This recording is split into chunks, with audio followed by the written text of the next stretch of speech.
고린도전서를 계속 강해해 오면서 저번 시간 7장으로 들어오면서부터는 제가 좀 편하지 않은 설교라고 말씀을 드렸습니다. 그래서 여러분 성경에서 무엇을 말하는가 그 부분만 오늘 증거할 터이니까 계속해서 이제 7장부터 이제 그런 말씀으로 진행이 되니까 여러분도 오늘 말씀이 계속 진행되어질 때 성경은 이렇게 말하는구나 해서 하나님이 주신 어떤 가치 기준을 가지고 자신들의 삶에 바르게 적용해 나갈 수 있었으면 좋겠습니다.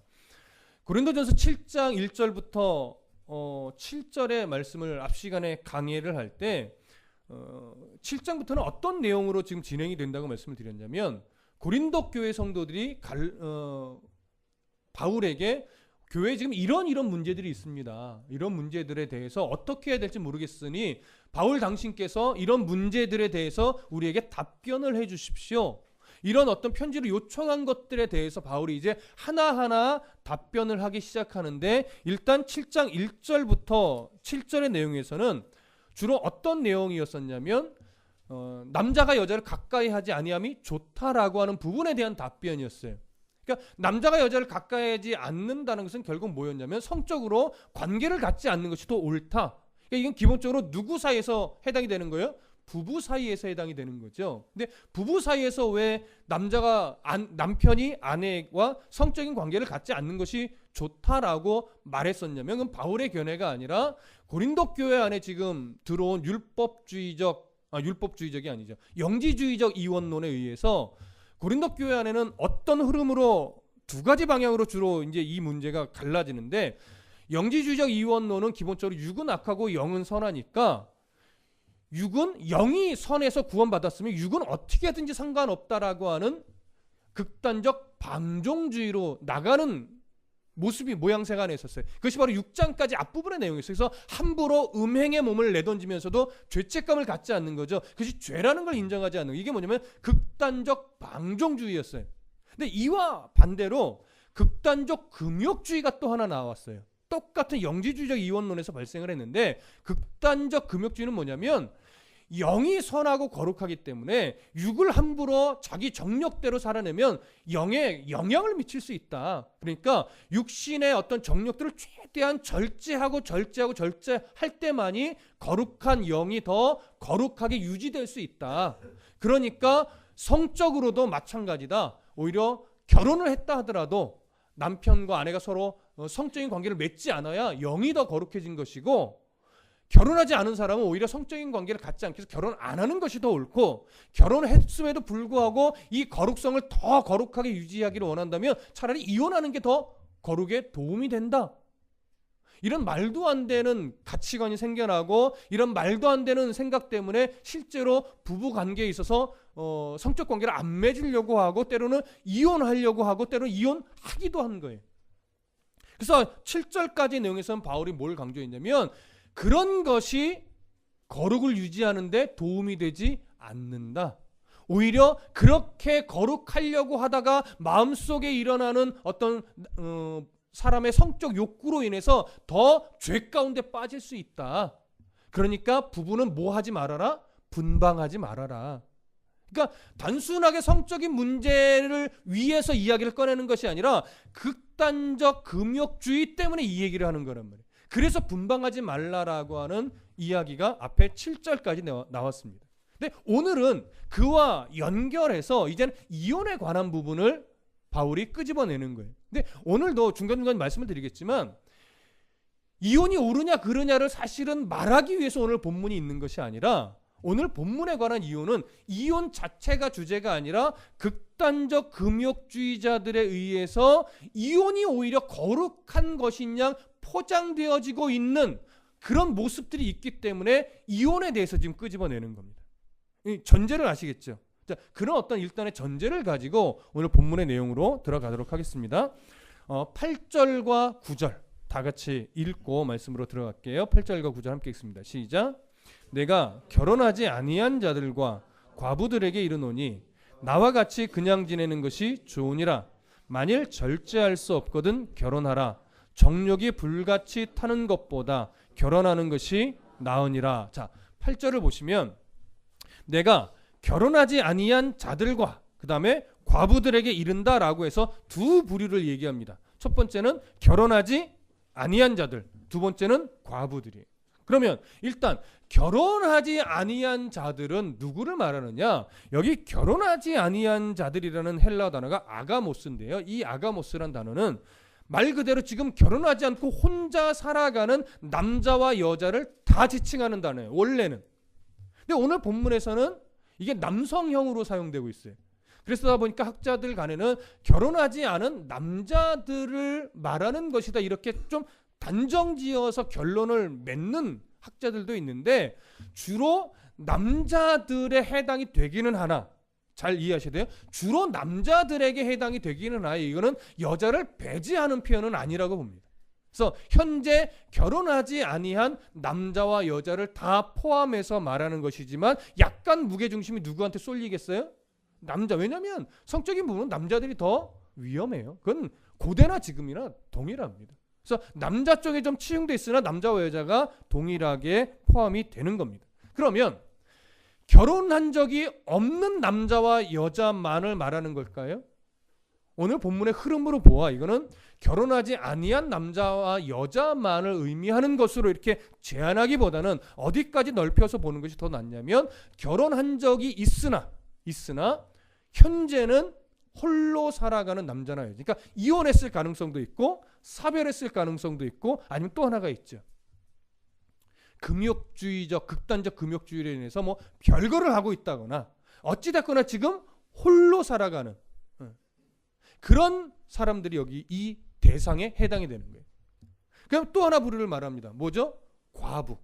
여기서 과부는 기본적으로 단어가 가지고 있는 의미는 어디에 포함이 되냐면 남편이 죽은 과부를 이야기합니다. 단어적 의미를 가지고 보면은. 그러나 오늘 본문에 흘러가는 흐름으로 볼 때는 남편이 죽은 과부만을 말하는 것이 아니라 이혼한 여인도 포함이 되는 겁니다.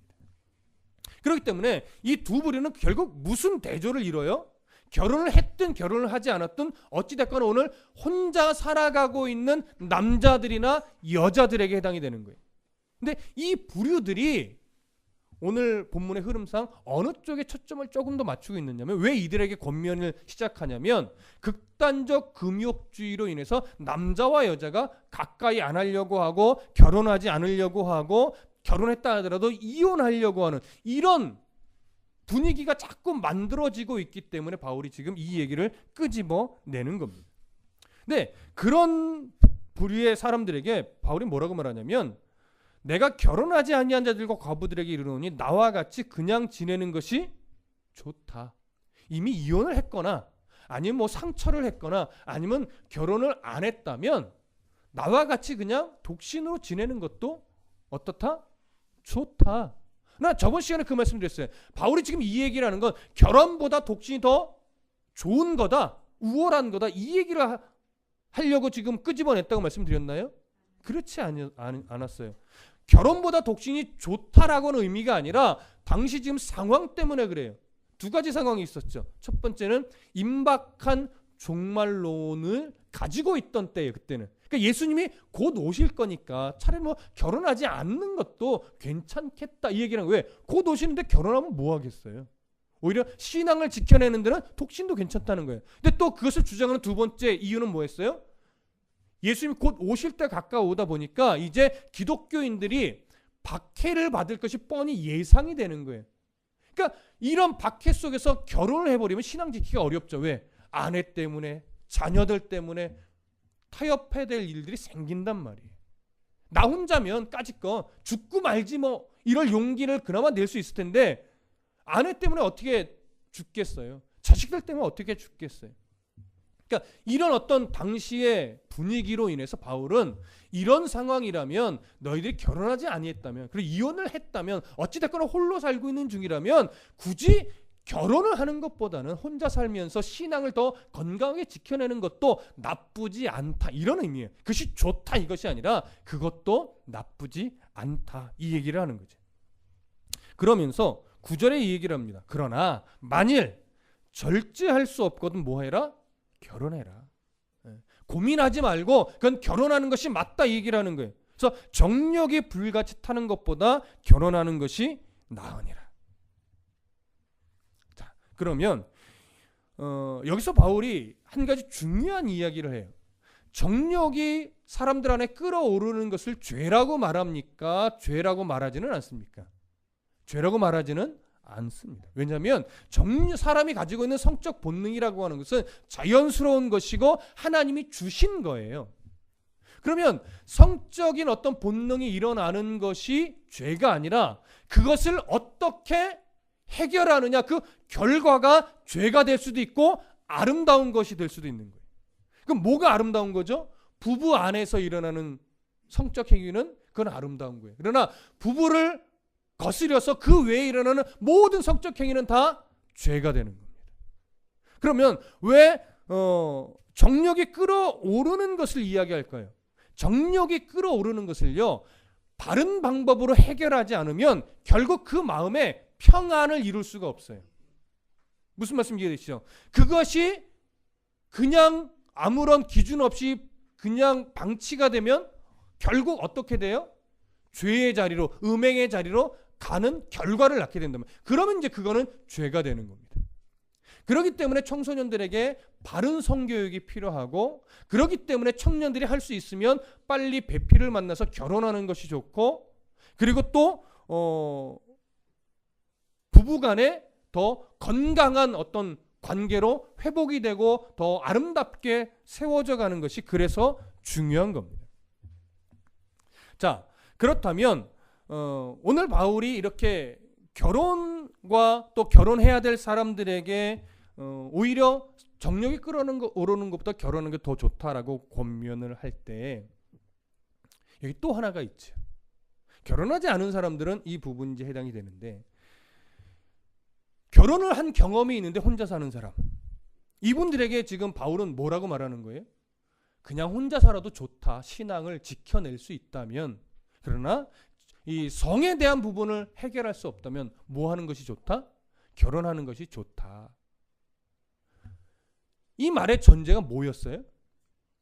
혼자 사는 것이 더 거룩한 것이라고 하는 금욕주의적인 어떤 극단적 금욕주의적 가치관 때문에 결혼은 하고 싶은데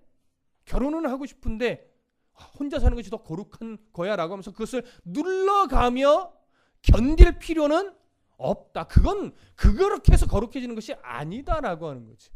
오히려 그렇게 해서 스스로의 마음에 힘들고 부담이 되고 억눌러야 될 것 같으면 차라리 좋은 사람을 만나서 결혼하는 것이 더 옳다라고 하는 거예요. 그렇기 때문에 이 성경은요, 지금 결혼과 독신을 비교하는 것이 아니라 뭐와 뭐를 비교하는 거예요? 결혼과 정력이 끌어오르는 그 마음과 두 개를 비교하는 거예요. 어느 것이 더 하나님이 보시기에 옳겠느냐라고 할 때 정력이 끌어오는 것을 막 눌러가며 내가 신앙을 지켜야지, 이것을 하나님이 기쁘게 보는 것이 아니라는 거예요. 오히려 건강하게 결혼을 하든 건강하게 재혼을 하든 하나님 앞에서 내가 범죄하지 않고자 하는 어떤 분별력을 가지고 어떤 것이 더 내가 신앙을 지키고 바른 하나님 보시기에 바른 삶을 살아나가는데 유익하겠느냐, 이 고민 속에서 판단하고 선택하면 그것이 혼자 사는 거든 그것이 결혼을 하는 거든 그것이 재혼을 하는 거든 아무 문제가 되지 않는다라고 하는 거죠. 이해되십니까? 오늘 성경은 그 부분을 강조하는 겁니다. 그렇기 때문에 여러분, 어떤 게 가장 나쁘냐, 이런 어떤 측면에서부터 어떤 게 가장 나쁘냐, 결혼은 하기 싫고 육신의 어떤 정욕은 채우고 싶고, 이런 가치관으로 인해서 나오는 행위들이 있어요. 그 당대 조금씩은 다르지만 그런 어떤 가치관에서 나오는 행위들은 정말 악한 거예요. 이런 드라마나 영화를 보면 가장 우리 청소년 청년들이 위험한 게 뭐예요? 이런 거잖아요. 영화나 드라마에 대학생들의 이야기를 종종 보다 보면 이런 말이 나와요. 야, 너 아직도 여자친구랑 잠자리 안 했어? 아유, 바보 멍충이 같으니라고. 야, 너 아직도 남자친구랑 잠자리도 같이 해? 야, 놀러 가면 1박 2일로 와야지, 그걸 당일치기로 갔다, 이 바보 멍충아? 뭐 이런 식의 분위기에서 마치 대학교 가서 남자친구와 여자친구가 있는데 둘이 잠자리를 같이 안 하면 뭔가 문제가 있거나 바보이거나 마치 이런 분위기로 만들어져서 창피해하고, 그래서 대학생활의 목표가 남자친구랑 어떻게든 잠자리를 같이 하고 졸업을 해내는, 이게 마치 대학생의 생활의 문화이고 그것이 마치 멋있는 거고 그렇게 해야 대학생인 거고 막 이런 식의 분위기가 은근히 드라마 안에 있단 말이에요. 여러분 잘 들으십시오. 그건 세상이 만들어낸 가치이지 하나님이 인정하는 가치가 아닙니다. 정확하게 얘기하면 죄입니다. 죄. 그 정확하게 아셔야 돼요. 근데 이게 하나님이 죄인 것을 알면서도 육신에 좋다고 결혼을 하고 싶고 성적인 만족은 이루고 싶고 해서 그런 일들을 자행한다면 그것은 세상의 가치에 빠져버리는 거예요. 분별력을 잃어버리는 거예요. 조심하셔야 돼요. 그런 유의 대사들이 나올 때마다 여러분들의 어떤 특히 어른들은 분별력이 있으니까 그럴 수 있다 치면 청소년 특히 청년들은 잘 분별해서 이해하고 하나님의 가치가 저건 하나님의 가치가 아닌 거야 라고 보고 듣지 않을 수 있으면 좋지만 오늘날 시대는 보지 않을 수 없고 듣지 않기가 어렵단 말이에요. 그래서 정확한 분별력과 정확한 가치 기준을 가지고 그 부분을 여러분 꼭 이해하셔야만 합니다. 결혼 전에 행해지는 모든 성적인 관계는 하나님이 인정하신다, 인정하지 않는다? 인정하시지 않는다. 분명하죠? 예, 이 자리에 있는 특히 청소년 청년들은 명확하게 이 기준을 바르게 가지고 가셔야 될 겁니다. 이제 바울은요, 그런 어떤 성경의 가치를 다시 짚어주면서 이제 어느 쪽으로 또 이야기를 풀어가냐면 이혼에 관계된 부분으로 성경이 끌어갑니다. 자, 10절과 11절 다 같이 읽어보겠습니다. 시작. 결혼한 자들에게 내가 명하노니 명하는 자는 내가 아니요 주시라. 여자는 남편에게 갈라서지 말고 만일 갈라섰으면 그대로 지내든지 다시 그 남편과 화합하든지 하라. 남편도 아내를 버리지 말라. 자, 바울은 이혼에 대한 부분을 끄집어내면서 먼저 어떤 가치 기준을 딱 제시하냐면 예수님은 뭐라고 가르쳤느냐를 먼저 끄집어냅니다. 예수님은 복음서에서 이혼에 대해서 기본적으로 어떤 가치를 제시하셨죠? 이혼은 옳지 않다. 이혼을 금하셨습니다. 그러나 성경 전체를 보면요, 하나님이 이혼을 정죄하고 있지는 않습니다. 이혼은 죄입니다. 이혼은 하지 않아야 합니다. 그러나 이미 이혼한 가정을 정죄하여 심판대 앞에 올려놓고 있지는 않습니다. 이 부분을 우리가 잘 가치 기준을 가지셔야 돼요. 자, 그러면 먼저 오늘 바울이 이혼의 부분을 끄집어낼 때 아까도 얘기했지만 이혼이라는 주제를 지금 가르치기 위해서 끄집어내는 거라고 말씀드렸어요. 이혼이 본래의 주제는 아니에요. 무엇 때문에 지금 이혼을 이야기하는 거예요? 극단적 금욕주의로 인해서 차라리 이혼을 해서 내가 더 거룩해지겠다. 이런 어떤 가치 기준이 지금 있기 때문에 그거 아니다를 가르치려고 지금 이혼의 주제를 사실은 끄집어내는 겁니다. 물론 그러다 보니까 이 이혼이란 주제 안에는 포커스는 그쪽에 있지만 오늘날 우리가 가지고 있는 이혼이란 부분까지도 같이 곁들여서 볼 수 있기 때문에 그래서 중요한 본문이 됩니다. 자, 이해되시죠? 자, 그러면 여기서 바울이 이제 내가 결혼한 자들에게 명한다. 근데 이 가르침의 기본 기준은 내게서 나온 것이 아니라 누구에게서 나왔다? 예수 그리스도에게서 나왔다라고 하는 거죠. 예수님은요, 마태복음, 마가복음, 누가복음에서 공히 얘기하는 게 뭐냐면 결혼은 누가 짝지어 주신 것이다? 하나님이 짝지어. 이게 기본적인 기준이에요. 그래서 사람이 그 결혼한 관계를 가를 수 있다 없다? 가를 수 없다. 이게 기본적인 예수님의 가르침이란 말이에요. 자, 그러면 그래서 이혼을 금하셨는데 복음서에서 예수님이 이혼을 금할 때 복음서에서 이혼을 금한 사실은 전제가 있습니다. 복음서에서 예수님이 이혼을 금하게 된 이유가 뭘까요? 기본적으로 복음서는 예수님이 누구에게 가르치신 겁니까? 유대인들에게 가르친 겁니다. 유대 사회에서는요, 이혼이라는 것이 여자가 남편에게 이혼을 청구할 수 있었을까요? 없었을까요? 유대 사회에서는 여자가 이혼을 청구할 자격이 없습니다. 주어지지 않았습니다. 대부분 다 남편이 이혼 증서를 써줘서 이혼을 하는 경우가 거의 다반사입니다. 특별한 아주 몇 가지 예외 규정 빼고는 다 남자가 이혼을 하는 건데 대부분 여자가 이혼은 어떤 경우냐면 여자가 버림을 받게 되는 경우가 대부분입니다. 무슨 말씀 이해되시죠? 그래서 다른 여자를 더 아내로 막 맞이하고 싶은 거예요.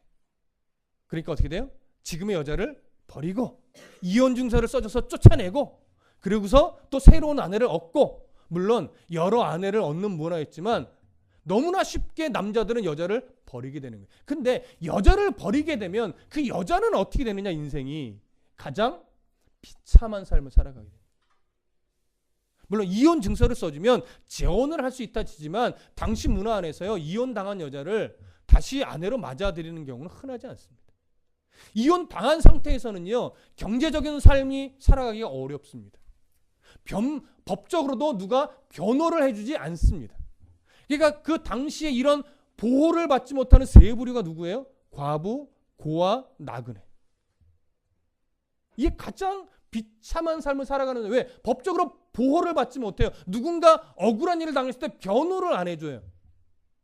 일거리도 주지 않아요. 그러니까 어떻게 해요? 가장 궁핍하고 비참한 삶을 살아가게 되죠. 그렇기 때문에 예수님이요, 복음서에서 사실은 이혼을 금하게 된 가장 근본적인 이유는 뭐냐면 여인들의 비참한 삶을 보호해주기 위한 차원이에요. 그래서 함부로 이혼하지 못하도록, 그러면서 또 가정의 거룩성을 그래도 지켜낼 수 있는 어떤 안전장치로서 계속해서 이혼을 금하는 겁니다.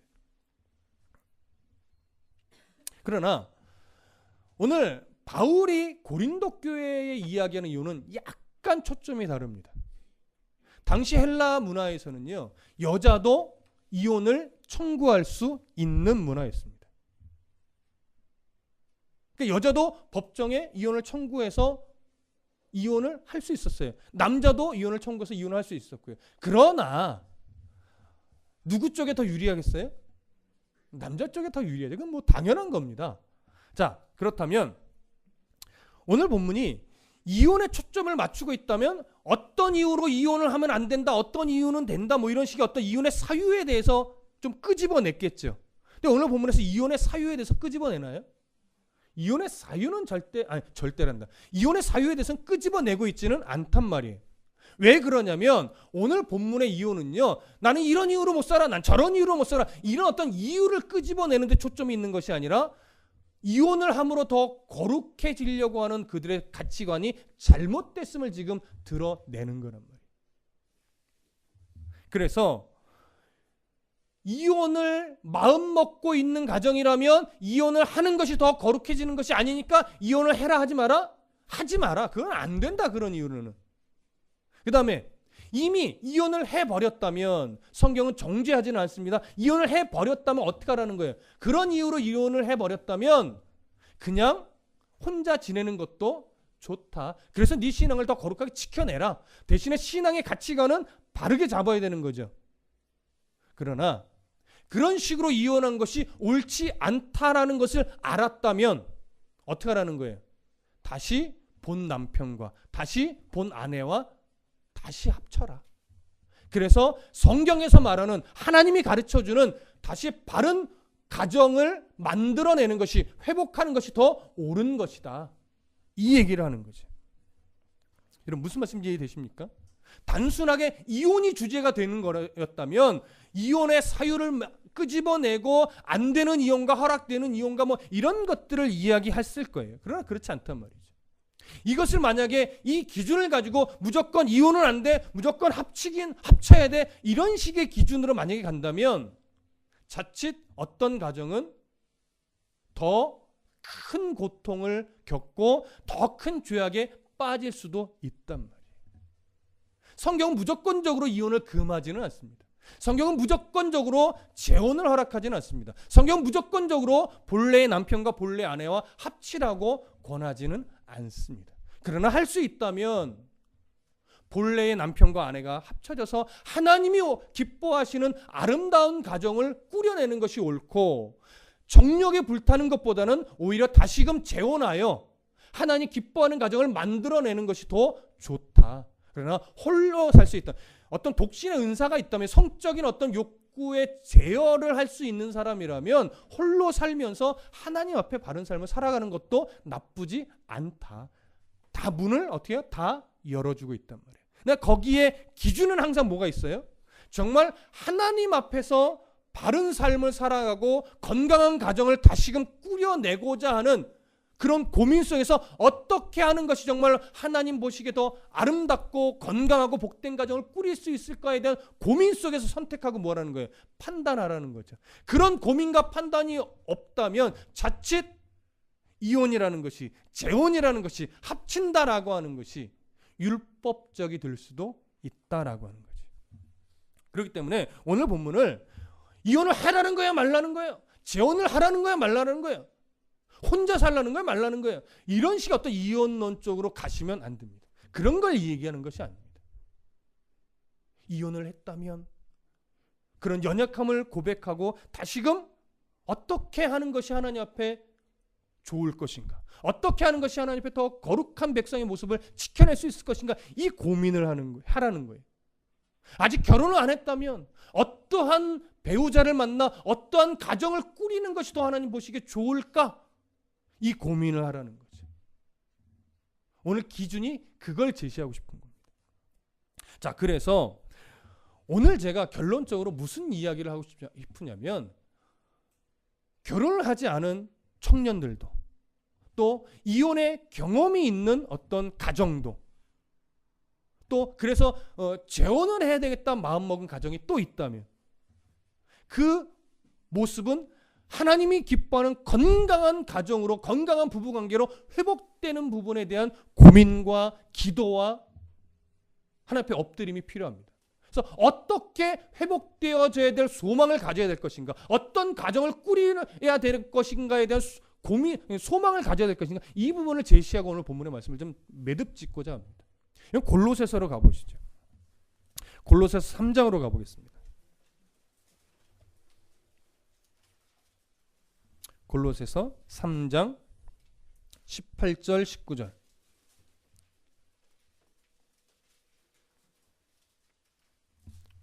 자, 골로새서 3장 18절 19절 함께 읽습니다. 시작. 아내들아 남편에게 복종하라. 이는 주 안에서 마땅하니라. 남편들아 아내를 사랑하며 괴롭게 하지 말라. 자, 이제 저를 보셔도 됩니다.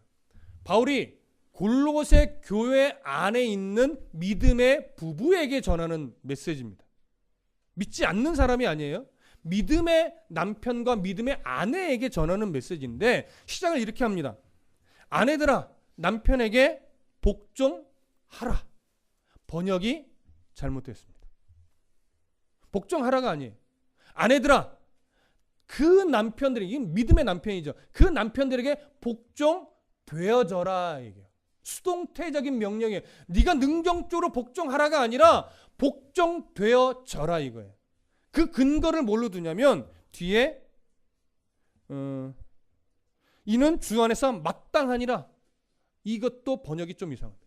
주 안에 네가 주님께 마땅히 그렇게 복종했던 것처럼, 이 얘기예요. 네 아내들아 너희가 예수 그리스도에게 마땅히 복종했던 것처럼 남편에게도 복종되어져라, 이 얘기라는 거죠. 수동태적이에요. 그러면 예수님에게 왜 복종을 해왔을까요? 그동안 예수님이 잘생겨서가 아니죠.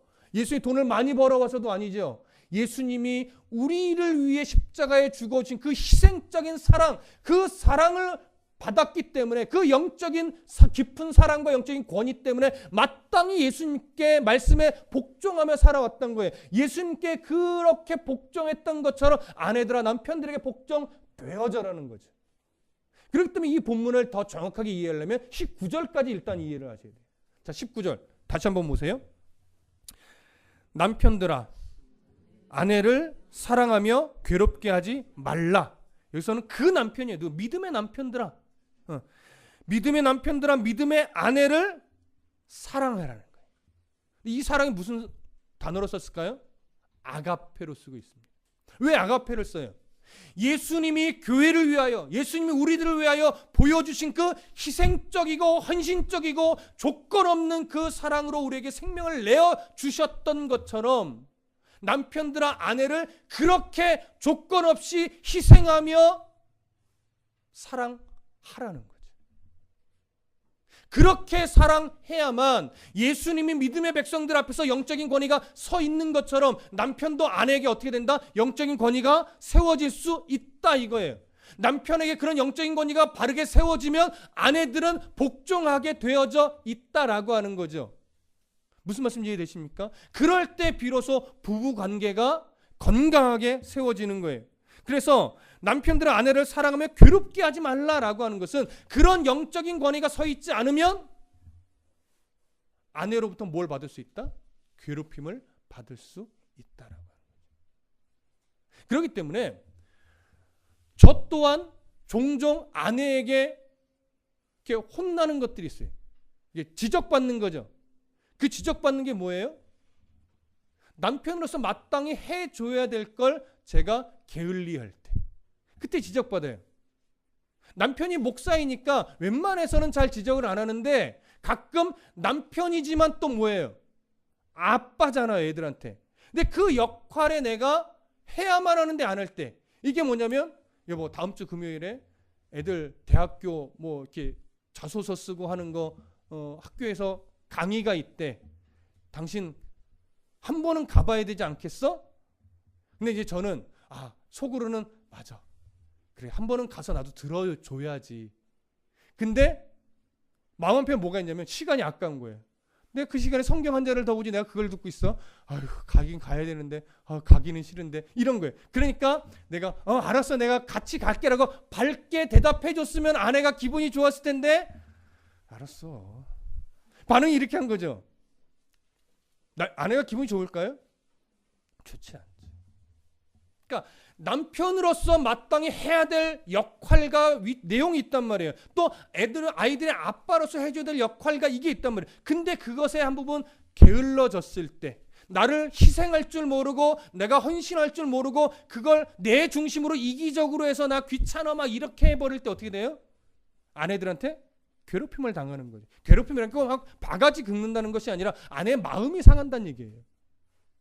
그러면 이미 그 순간만큼 뭐야?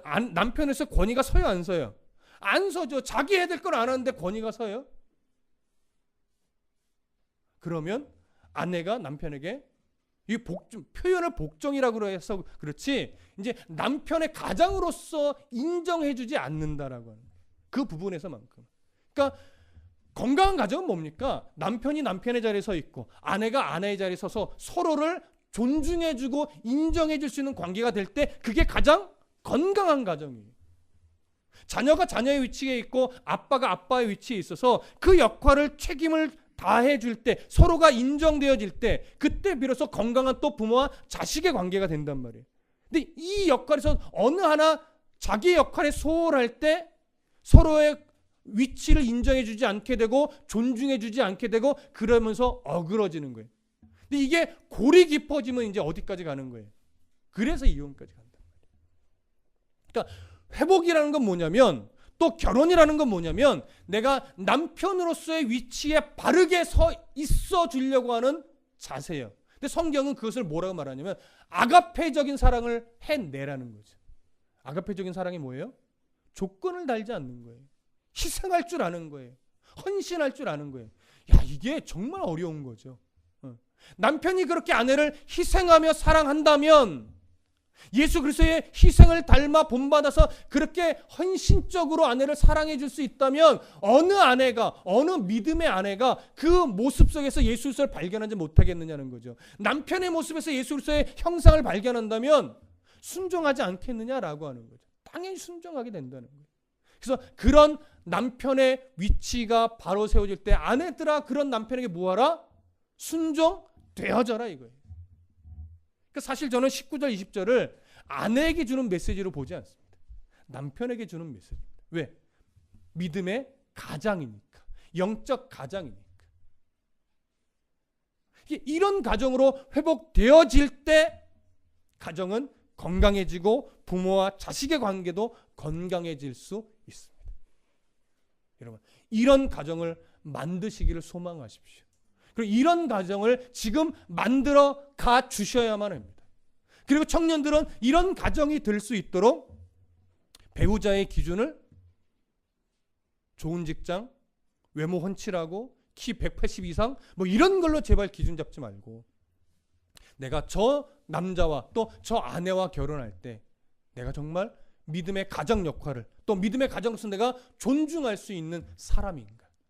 함께 기도하며 함께 하나님 기뻐할 만한 이런 가정을 함께 만들어갈 수 있을 것인가? 여러분 이 고민 속에서 함께 교제하고 결혼할 상대자를 찾으셔야만 합니다. 그럴 때 실수할 위험이 가장 적어요. 그렇게 고민해도 실수하는 게 사람의 선택이란 말이에요. 그러니까 이런 고민 속에서 기도하며 배우자를 선택하시고 또 이미 결혼한 가정은 다시금 이러한 가정을 만들기 위해 그렇다면 이제부터 나는 남편으로서 이제부터 나는 아내로서 또 어떻게 남편을 대하고 아내를 대하며 행해야 될까? 가정생활을 꾸려가야 될까? 이 고민을 부단히도 하셔야 됩니다. 그러면 정말 주변에서도 시기할 만큼의 건강한 가정이 되실 수 있을 겁니다. 이해되시죠? 기도하겠습니다.